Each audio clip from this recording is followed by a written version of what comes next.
Amruthaveni lice kit presents daily news പ്രഭാത വാർത്തകൾ powered by Pulimoottil silks KSFE in association with Joy Alukkas. ഇത്തവണ first അടിക്കില്ലേ നമ്മള്?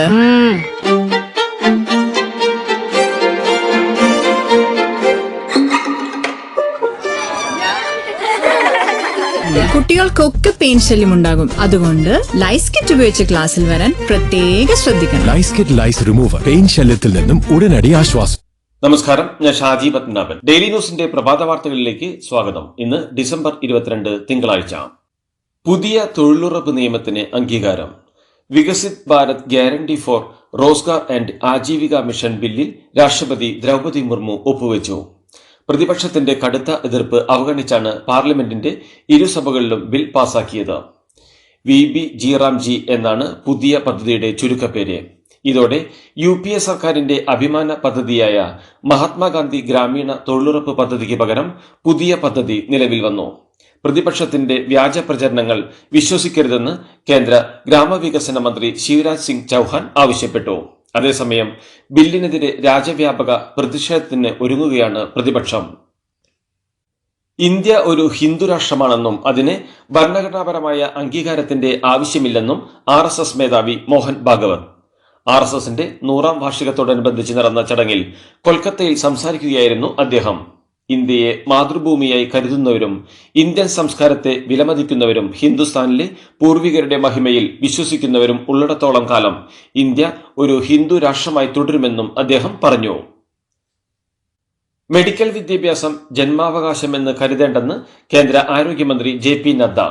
ഓരോ മെഡിക്കൽ സീറ്റിനും സർക്കാർ പ്രതിവർഷം 30 മുതൽ 35 ലക്ഷം രൂപ വരെ ചെലവഴിക്കുന്നുണ്ട്. അതിനാൽ തന്നെ മെഡിക്കൽ വിദ്യാർത്ഥികൾ രാജ്യത്തോട് കടപ്പെട്ടിരിക്കുന്നുവെന്നും മന്ത്രി പറഞ്ഞു. വിദേശത്തേക്ക് പോകാൻ എല്ലാവർക്കും സ്വാതന്ത്ര്യമുണ്ടെന്നും എന്നാൽ രാജ്യത്ത് സൗകര്യങ്ങളില്ലെന്ന് പരാതിപ്പെടരുതെന്നും അദ്ദേഹം പറഞ്ഞു. ഇന്ത്യൻ റെയിൽവേ യാത്രാ നിരക്കുകളിൽ വരുത്തിയ പുതിയ പരിഷ്കാരങ്ങൾ ഡിസംബർ 26 മുതൽ പ്രാബല്യത്തിൽ വരും. ഈ നിരക്ക് മാറ്റത്തിലൂടെ ഏകദേശം 600 കോടി രൂപയുടെ അധിക വരുമാനമാണ് പ്രതീക്ഷിക്കുന്നത്. പുതിയ ഉത്തരവ് പ്രകാരം ഓർഡിനറി ക്ലാസുകളിൽ 215 കിലോമീറ്ററിന് മുകളിലുള്ള യാത്രകൾക്ക് കിലോമീറ്ററിന് 1 പൈസ വീതം അധികം നൽകണം. മെയിൽ എക്സ്പ്രസ് ട്രെയിനുകളുടെ non-AC, AC ക്ലാസുകളിൽ കിലോമീറ്ററിന് 2 പൈസയാണ് വർദ്ധിപ്പിച്ചത്. അതേസമയം 215 കിലോമീറ്ററിൽ താഴെ യാത്ര ചെയ്യുന്നവർക്ക് നിരക്ക് വർധന ബാധകമാകില്ല. ക്രിമിനൽ കേസുകളിൽ പ്രതികൾക്ക് ജാമ്യം നൽകുന്നതിൽ ഹൈക്കോടതികൾക്ക് പുതിയ നിർദ്ദേശം മുന്നോട്ട് വെച്ച് സുപ്രീം കോടതി. ക്രിമിനൽ പശ്ചാത്തലവും കുറ്റത്തിന്റെ തീവ്രതയും പരിഗണിച്ചു വേണം ഹൈക്കോടതികൾ ജാമ്യം നൽകേണ്ടത് എന്ന് സുപ്രീം കോടതി വ്യക്തമാക്കി. പാറ്റ്ന ഹൈക്കോടതിയുടെ ഉത്തരവ് റദ്ദാക്കിക്കൊണ്ടാണ് സുപ്രീം കോടതിയുടെ സുപ്രധാന നിർദ്ദേശം. മലപ്പുറം പെരിന്തൽമണ്ണ മുസ്ലിം ലീഗ് ഓഫീസിന് നേരെ നടന്ന ആക്രമണത്തിൽ പ്രതിഷേധിച്ച് ഇന്ന് പെരിന്തൽമണ്ണ നിയോജക മണ്ഡലത്തിൽ മുസ്ലിം ലീഗ് ഹർത്താലിന് ആഹ്വാനം ചെയ്തു. രാവിലെ 6 മുതൽ വൈകിട്ട് 6 മണി വരെയാണ് ഹർത്താൽ. CPM പ്രവർത്തകരാണ് അക്രമത്തിന് പിന്നിലെന്ന് മുസ്ലിം ലീഗ് ആരോപിച്ചു. നജീബ് കാന്തപുരം MLA നേതൃത്വത്തിൽ മുസ്ലിം ലീഗ് പ്രവർത്തകർ പെരിന്തൽമണ്ണയിൽ റോഡ് ഉപരോധിച്ച് പ്രതിഷേധിച്ചു. ഇന്നലെ വൈകിട്ട് പെരിന്തൽമണ്ണയിൽ CPM ഓഫീസിന് നേരെ കല്ലേറുണ്ടായിരുന്നു. ഇതിൽ പ്രതിഷേധിച്ച് CPM പ്രവർത്തകർ നടത്തിയ പ്രകടനത്തിനിടെയാണ് മുസ്ലിം ലീഗ് ഓഫീസിന് നേരെ കല്ലേറുണ്ടായത്. ലോക കേരള സഭ വീണ്ടും സംഘടിപ്പിക്കാൻ സംസ്ഥാന സർക്കാർ. ജനുവരി 29 തിരുവനന്തപുരം നിശാഗന്ധി ഓഡിറ്റോറിയത്തിൽ ലോക കേരള സഭയുടെ 5ാം പതിപ്പിന്റെ ഉദ്ഘാടനം നടക്കും. തുടർന്ന് 30, 31 തീയതികളിൽ നിയമസഭാ മന്ദിരത്തിൽ ലോക കേരള സഭ സമ്മേളനം നടത്തും. 10 കോടിയോളം രൂപയാണ് ചെലവ് പ്രതീക്ഷിക്കുന്നത്. ലോക കേരള സഭ ദൂർത്താണെന്ന പ്രതിപക്ഷ ആരോപണങ്ങൾക്കിടെയാണ് വീണ്ടും പരിപാടിയുമായി സർക്കാർ മുന്നോട്ടു പോകുന്നത്.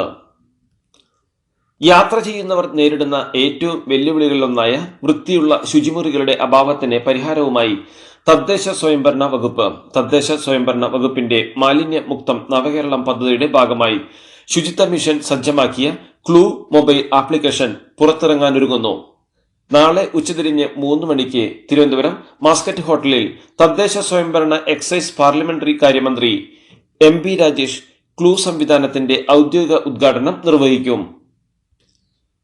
ശബരിമല ഗ്രീൻഫീൽഡ് വിമാനത്താവളത്തിനായി ചെറുവള്ളി എസ്റ്റേറ്റും സമീപ പ്രദേശങ്ങളും ഏറ്റെടുക്കുന്നതിനായി സർക്കാർ പുറപ്പെടുവിച്ച വിജ്ഞാപനങ്ങളും അനുബന്ധ റിപ്പോർട്ടുകളും കേരള ഹൈക്കോടതി റദ്ദാക്കി.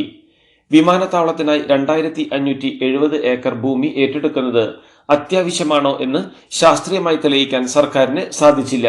എയർപോർട്ട് അതോറിറ്റി ഓഫ് ഇന്ത്യയുടെ കണക്കനുസരിച്ച് വലിയ വിമാനങ്ങൾ ഇറങ്ങുന്ന വിമാനത്താവളങ്ങൾക്ക് പോലും 1200 ഏക്കർ മതിയാകും എന്ന് കോടതി നിരീക്ഷിച്ചു. സംസ്ഥാനത്തെ സ്ത്രീകളുടെ ക്ഷേമം ഉറപ്പാക്കുന്നതിനായി കേരള സർക്കാർ ആവിഷ്കരിച്ച സ്ത്രീ സുരക്ഷാ പദ്ധതിയുടെ അപേക്ഷകൾ ഡിസംബർ 22 മുതൽ സ്വീകരിച്ചു തുടങ്ങുമെന്ന് തദ്ദേശ സ്വയംഭരണ വകുപ്പ് പ്രിൻസിപ്പൽ ഡയറക്ടർ അറിയിച്ചു. നിലവിൽ സംസ്ഥാനത്തെ മറ്റ് സാമൂഹിക ക്ഷേമ പദ്ധതികളുടെയോ പെൻഷനുകളുടെയോ ഗുണഭോക്താക്കൾ അല്ലാത്ത അർഹരായ സ്ത്രീകൾക്ക് പ്രതിമാസം 1000 രൂപ ധനസഹായം ലഭ്യമാക്കുന്നതാണ് ഈ പദ്ധതി. സംസ്ഥാനത്തെ തദ്ദേശ സ്ഥാപനങ്ങൾക്ക് ഇനി പുതിയ ഭരണാധികാരികൾ. സംസ്ഥാനത്തെ ഗ്രാമ, ബ്ലോക്ക്, ജില്ലാ പഞ്ചായത്തുകളിലും നഗരസഭകളിലും അംഗങ്ങൾ സത്യപ്രതിജ്ഞ ചെയ്ത് ചുമതലയേറ്റു. രാവിലെ 10-നാണ് കോർപ്പറേഷനുകൾ ഒഴികെയുള്ള തദ്ദേശ സ്ഥാപനങ്ങളിൽ സത്യപ്രതിജ്ഞ ആരംഭിച്ചത്. രാവിലെ 11:30 ശേഷമാണ് കോർപ്പറേഷനുകളിൽ സത്യപ്രതിജ്ഞ ആരംഭിച്ചത്. നിയമസഭാ തെരഞ്ഞെടുപ്പിന് നേരത്തെ കളത്തിൽ ഇറങ്ങാൻ UDF. സീറ്റ് വിഭജനം നേരത്തെ തീർക്കും. സീറ്റ് വിഭജനം UDF യോഗം ഇന്ന് ചേർന്ന് തീരുമാനിക്കും. മണ്ഡലങ്ങളെ 3ആയി തിരിച്ച് തെരഞ്ഞെടുപ്പ് തന്ത്രം തയ്യാറാക്കും. ഉറപ്പായും ജയിക്കുന്ന സീറ്റുകൾ, ശക്തമായി പ്രവർത്തിച്ചാൽ പിടിച്ചെടുക്കാവുന്ന സീറ്റുകൾ, സാധ്യത കുറഞ്ഞ സീറ്റുകൾ എന്നിങ്ങനെ മണ്ഡലങ്ങളെ തരംതിരിക്കും.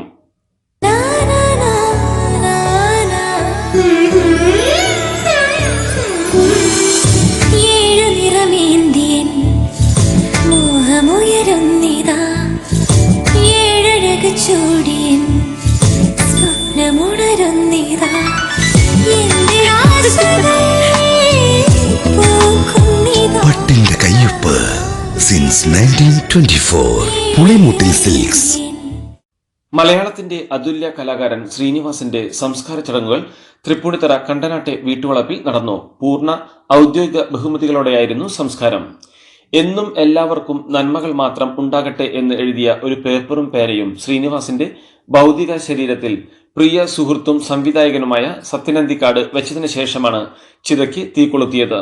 വിനീത് ശ്രീനിവാസനാണ് ചിതയ്ക്ക് തീ കൊളുത്തിയത്. ശ്രീനിവാസനെ അവസാനമായി കാണാൻ തെന്നിന്ത്യൻ സൂപ്പർ താരം സൂര്യ എറണാകുളം കണ്ടനാട്ടെ വീട്ടിലെത്തി. ശ്രീനിവാസന്റെ വലിയ ആരാധകനായിരുന്നു താനെന്നും സിനിമയിൽ എത്തും മുമ്പേ തന്നെ അദ്ദേഹത്തിന്റെ സിനിമകൾ ശ്രദ്ധിച്ചിരുന്നുവെന്നും അദ്ദേഹത്തിന്റെ ആത്മശാന്തിക്കായി പ്രാർത്ഥിക്കുന്നുവെന്നും സൂര്യ പറഞ്ഞു.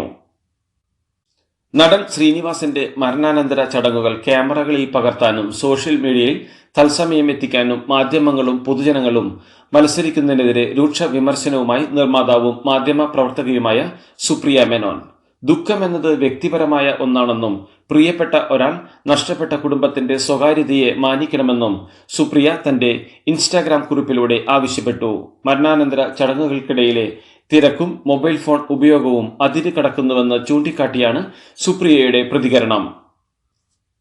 സംസ്ഥാനത്തെ വിദ്യാലയങ്ങളെ വർഗീയ പരീക്ഷണശാലകളാക്കാൻ അനുവദിക്കില്ലെന്ന് മന്ത്രി വി ശിവൻകുട്ടി. ചില സ്വകാര്യ സ്കൂൾ മാനേജ്മെന്റുകൾ ക്രിസ്മസ് ആഘോഷങ്ങൾക്ക് വിലക്കേർപ്പെടുത്തുകയും ആഘോഷത്തിനായി കുട്ടികളിൽ നിന്ന് പിരിച്ച തുക തിരികെ നൽകുകയും ചെയ്തു എന്ന വാർത്ത അതീവ ഗൗരവത്തോടെയാണ് സർക്കാർ കാണുന്നത്.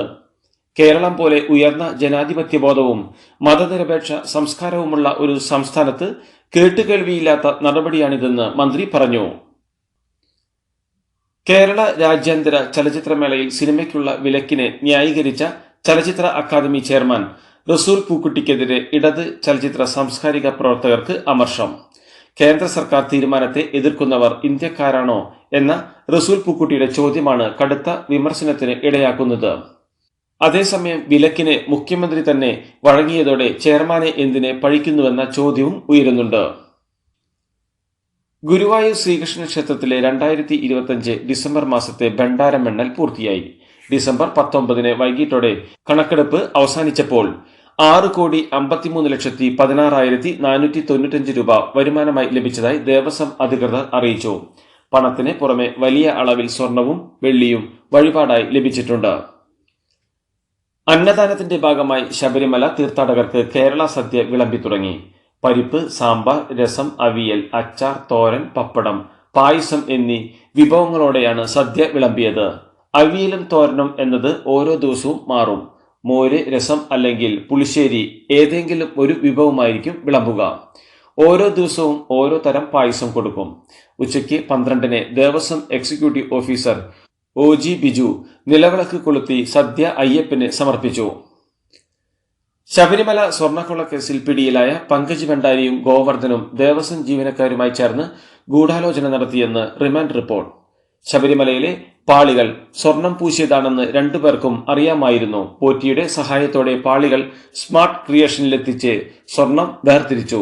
സംഭാവനകൾ നൽകുന്നവരെന്ന നിലയിൽ പ്രതികൾക്ക് ബോർഡ് ജീവനക്കാർക്കിടയിൽ വലിയ സ്വാധീനമുണ്ടായിരുന്നുവെന്നും റിപ്പോർട്ടിലുണ്ട്. മുണ്ടക്കൈ ചൂരൽമല ദുരന്ത ബാധിതർക്ക് സുരക്ഷിതവും സമഗ്രവുമായ പുനരധിവാസം ഉറപ്പാക്കാൻ എൽസ്റ്റൺ എസ്റ്റേറ്റിൽ ഒരുക്കുന്ന ടൗൺഷിപ്പ് നിർമ്മാണം അതിവേഗം പുരോഗമിക്കുന്നു. എൽസ്റ്റണിൽ 122 സ്വപ്ന ഭവനങ്ങളുടെ വാർപ്പ് പൂർത്തിയായി. 5 സോണുകളിലെ നിർമ്മാണ പ്രവർത്തനങ്ങളാണ് പുരോഗമിക്കുന്നത്. 344 വീടുകൾക്കുള്ള സ്ഥലമൊരുക്കൽ പൂർത്തിയായി. പാലക്കാട് വാളയാറിൽ അതിഥി തൊഴിലാളി ഛത്തീസ്ഗഡ് സ്വദേശി രാംനാരായണൻ ആൾക്കൂട്ട ആക്രമണത്തിൽ കൊല്ലപ്പെട്ട സംഭവത്തിൽ സ്ത്രീകൾക്കും പങ്കെന്ന് പോലീസ് നിഗമനം. അന്വേഷണം ഏറ്റെടുത്ത ജില്ലാ ക്രൈംബ്രാഞ്ച് സംഘം ഇക്കാര്യം പരിശോധിക്കും. ആക്രമണത്തിൽ 15ഓളം പേർ പങ്കാളികളായെന്നും ഇതിൽ ചിലർ നാടുവിട്ടെന്നുമാണ് പോലീസ് കരുതുന്നത്. വാളയാർ ആൾക്കൂട്ട ആക്രമണം നടത്തിയ പ്രതികൾക്ക് ശിക്ഷ ഉറപ്പാക്കണമെന്നാവശ്യപ്പെട്ട് പ്രതിപക്ഷ നേതാവ് VD സതീശൻ മുഖ്യമന്ത്രിക്ക് കത്ത് നൽകി. കേരളത്തിനാകെ നാണക്കേടുണ്ടാക്കിയ ക്രൂരമായ ആൾക്കൂട്ട കൊലപാതകമാണ് ഉണ്ടായതെന്നും മരിച്ച അതിഥി തൊഴിലാളിയുടെ കുടുംബത്തെ സർക്കാർ സാമ്പത്തികമായി സഹായിക്കണമെന്നും കത്തിൽ ആവശ്യപ്പെട്ടു. വാളയാറിൽ നടന്നത് ലജ്ജിപ്പിക്കുന്ന സംഭവമെന്ന് Palakkad DCC president A Thankappan. ഇത് രണ്ടാമത്തെ സംഭവമാണെന്നും രണ്ടും നടന്നത് പാലക്കാടാണെന്നും പറഞ്ഞ തങ്കപ്പൻ സർക്കാരിന് വീഴ്ച സംഭവിച്ചെന്നും കുറ്റപ്പെടുത്തി. 2-3 ദിവസം ഒന്നും ചെയ്തില്ലെന്നും ആ സമയത്ത് പ്രതികൾ സംസ്ഥാനം വിട്ടുപോയെന്നുമാണ് അറിയുന്നതെന്നും ശക്തമായ നടപടി സ്വീകരിച്ചില്ലെങ്കിൽ സമരപരിപാടിയുമായി മുന്നോട്ടു പോകുമെന്നും DCC പ്രസിഡന്റ് വ്യക്തമാക്കി. വാളയാറിൽ ആൾക്കൂട്ട മർദ്ദനത്തെ തുടർന്ന് കൊല്ലപ്പെട്ട രാംനാരായൺ ബഘേലിന്റെ കുടുംബത്തിന് നീതി ഉറപ്പാക്കുമെന്ന് ജില്ലാ ഭരണകൂടം. പാലക്കാട് RDOയും തൃശൂർ സബ് കളക്ടറും കുടുംബാംഗങ്ങളുമായി നടത്തിയ ചർച്ചയിലാണ് നിർണായക തീരുമാനങ്ങൾ ഉണ്ടായത്. തൃശൂർ മെഡിക്കൽ കോളേജിന് മുമ്പിൽ നടത്തിവന്ന പ്രതിഷേധം അവസാനിപ്പിച്ചെങ്കിലും കുടുംബം മൃതദേഹം ഏറ്റുവാങ്ങാൻ തയ്യാറായിട്ടില്ല. കുടുംബത്തിനുള്ള ധനസഹായത്തിൽ ധാരണയാകാത്തതായിരുന്നു കാരണം. സബ് കളക്ടറെത്തി ഇന്ന് മന്ത്രിയുമായി ചർച്ചയ്ക്ക് അവസരമൊരുക്കിയെന്ന് അറിയിച്ചതോടെയാണ് പ്രതിഷേധത്തിൽ നിന്ന് കുടുംബം പിന്മാറിയത്. കുടുംബത്തിന് 10 ലക്ഷം രൂപയിൽ കുറയാത്ത നഷ്ടപരിഹാരം നൽകുമെന്ന് ജില്ലാ ഭരണകൂടം ഉറപ്പു നൽകി.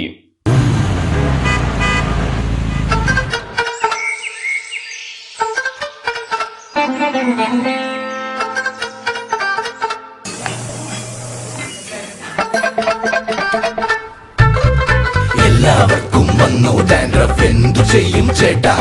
പേടിക്കണ്ട, ഇവിടുണ്ടല്ലോ ഡാൻഡ്രോഫിറ്റിൻ ഓയിൽ. ഉടനടി മാറും ടാരൻ, ഉപയോഗിക്കൂ വേഗം. Amrutveni Dandroquit, the ultimate dandruff solution. Electoral bond supreme കോടതി റദ്ദാക്കിയെങ്കിലും ഭരണകക്ഷിയായ BJPക്ക് ലഭിക്കുന്ന ഫണ്ടിൽ ഒരു കുറവും വന്നിട്ടില്ലെന്ന് കണക്കുകൾ. പദ്ധതി നിർത്തലാക്കിയ ശേഷമുള്ള ആദ്യ പൂർണ്ണ സാമ്പത്തിക വർഷമായ 2024-25 പാർട്ടിയുടെ വരുമാനത്തിൽ വൻ വർധനയാണ് രേഖപ്പെടുത്തിയതെന്നാണ് ദി ഇന്ത്യൻ എക്സ്പ്രസ് റിപ്പോർട്ട് ചെയ്യുന്നത്. വെള്ളിയാഴ്ച തെരഞ്ഞെടുപ്പ് കമ്മീഷന് BJP സമർപ്പിച്ച സംഭാവന റിപ്പോർട്ട് പ്രകാരം 6073 കോടി രൂപയാണ് ഈ സാമ്പത്തിക വർഷം പാർട്ടിക്ക് ലഭിച്ചത്. ബീഹാർ മുഖ്യമന്ത്രി നിതീഷ് കുമാർ ഹിജാബ് നീക്കം ചെയ്ത സംഭവത്തെ തുടർന്ന് വിവാദത്തിലായ ഡോക്ടർ നുസ്രത്ത് പർവീൻ ഇതുവരെ ജോലിയിൽ പ്രവേശിച്ചിട്ടില്ലെന്ന് ഉദ്യോഗസ്ഥർ. ശനിയാഴ്ച വൈകുന്നേരം 7 മണി വരെ അവർ ഡ്യൂട്ടിക്ക് റിപ്പോർട്ട് ചെയ്തിട്ടില്ലെന്നും എന്നാൽ ജോലിയിൽ പ്രവേശിക്കാനുള്ള അവസാന തീയതി ഡിസംബർ 20 ശേഷവും നീട്ടി നൽകിയിട്ടുണ്ടെന്നും പാറ്റ്ന സിവിൽ സർജൻ അവിനാഷ് കുമാർ സിംഗ് വ്യക്തമാക്കി.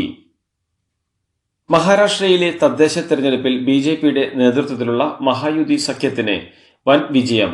ഏറ്റവും ഒടുവിലുള്ള വിവരങ്ങളനുസരിച്ച് 214 ഇടങ്ങളിലാണ് മഹായുതിയുടെ മുന്നേറ്റം. ഇതിൽ 120ഓളം തദ്ദേശ സ്ഥാപനങ്ങളിൽ അധ്യക്ഷ പദവികളിലും കൂടുതൽ വാർഡുകളിലും വിജയിച്ച് BJP ഏറ്റവും വലിയ ഒറ്റകക്ഷിയായി. അനധികൃത കുടിയേറ്റക്കാരുടെ വിഷയത്തിൽ കോൺഗ്രസ് BJP ഭിന്നത രൂക്ഷം. കോൺഗ്രസ് ദേശവിരുദ്ധ പ്രവർത്തനങ്ങളിൽ ഏർപ്പെടുന്നുണ്ടെന്നും അനധികൃത ബംഗ്ലാദേശി കുടിയേറ്റക്കാരെ അസമിൽ സ്ഥിരതാമസമാക്കണമെന്ന് ആഗ്രഹിക്കുന്നുവെന്നുമായിരുന്നു പ്രധാനമന്ത്രി ഞായറാഴ്ച പറഞ്ഞത്. എന്നാൽ അത് ഭരണകക്ഷിയുടെ ഒഴികഴിവ് മാത്രമാണെന്നും മികച്ച ഭരണം കാഴ്ചവെക്കാൻ കഴിയാത്തതിന് അവർ പ്രതിപക്ഷത്തെ കുറ്റപ്പെടുത്തുകയാണെന്നും ഖാർഗെ തിരിച്ചടിച്ചു. UP മുഖ്യമന്ത്രി യോഗി ആദിത്യനാഥ് കാറിൽ നിന്ന് ഇറങ്ങിയതിന് പിന്നാലെ പാഞ്ഞെടുത്ത് പശു. സുരക്ഷാ ജീവനക്കാരാണ് മുഖ്യമന്ത്രിയുടെ അരികിലേക്ക് പശു എത്താതെ തടഞ്ഞത്. മുഖ്യമന്ത്രിയുടെ പരിപാടിയിൽ സുരക്ഷാ വീഴ്ചയുണ്ടായതിനെ ഖൊരഗ്പൂർ മുനിസിപ്പൽ സൂപ്പർവൈസറെ സസ്പെൻഡ് ചെയ്തു. മതനിന്ദ ആരോപിച്ച് ഹിന്ദു യുവാവിനെ ആൾക്കൂട്ടം മർദ്ദിച്ച് കൊലപ്പെടുത്തിയ വിഷയത്തിൽ ബംഗ്ലാദേശിലെ സാഹചര്യം നിരീക്ഷിക്കുന്നുവെന്ന് വിദേശകാര്യ മന്ത്രാലയം. ബംഗ്ലാദേശിലെ ന്യൂനപക്ഷങ്ങളുടെ സുരക്ഷയിലുള്ള ആശങ്ക ഇന്ത്യ ബംഗ്ലാദേശിനെ അറിയിച്ചു. അതേസമയം ഹിന്ദു യുവാവിനെ കൊലപ്പെടുത്തിയവരെ നിയമത്തിനു മുന്നിൽ കൊണ്ടുവരണം എന്ന് ഇന്ത്യ അറിയിച്ചു.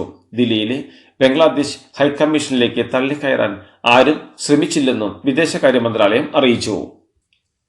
ബംഗ്ലാദേശിലെ ഹിന്ദുക്കൾക്ക് ലോകമെങ്ങുമുള്ള ഹിന്ദുക്കൾ സഹായം നൽകണമെന്നും കേന്ദ്രം ഇടപെടണമെന്നും RSS മേധാവി മോഹൻ ഭാഗവത്. ബംഗ്ലാദേശിലെ ഹിന്ദുക്കൾ ഒറ്റക്കെട്ടായി നിൽക്കണമെന്നും ഇന്ത്യ സുരക്ഷ ഉറപ്പാക്കാൻ ആവശ്യമായതെല്ലാം ചെയ്യണമെന്നും RSS മേധാവി മോഹൻ ഭാഗവത് ആവശ്യപ്പെട്ടു. ഇന്ത്യക്ക് ഇതിന് ബാധ്യതയുണ്ടെന്നും ഇതിനകം സർക്കാർ ഇത് ചെയ്യുന്നുണ്ടാവും എന്നാണ് താൻ കരുതുന്നതെന്നും RSS മേധാവി അറിയിച്ചു. ദക്ഷിണാഫ്രിക്കയിലെ പ്രധാന നഗരമായ ജോഹന്നാസ്ബർഗിലെ ബാറിൽ അജ്ഞാതരുടെ വെടിവെപ്പ്. തോക്കുധാരികൾ നടത്തിയ ആക്രമണത്തിൽ 9 പേർ കൊല്ലപ്പെട്ടു. ഈ മാസം ദക്ഷിണാഫ്രിക്കയിൽ നടന്ന രണ്ടാമത്തെ വെടിവെപ്പ് ആക്രമണമാണിത്.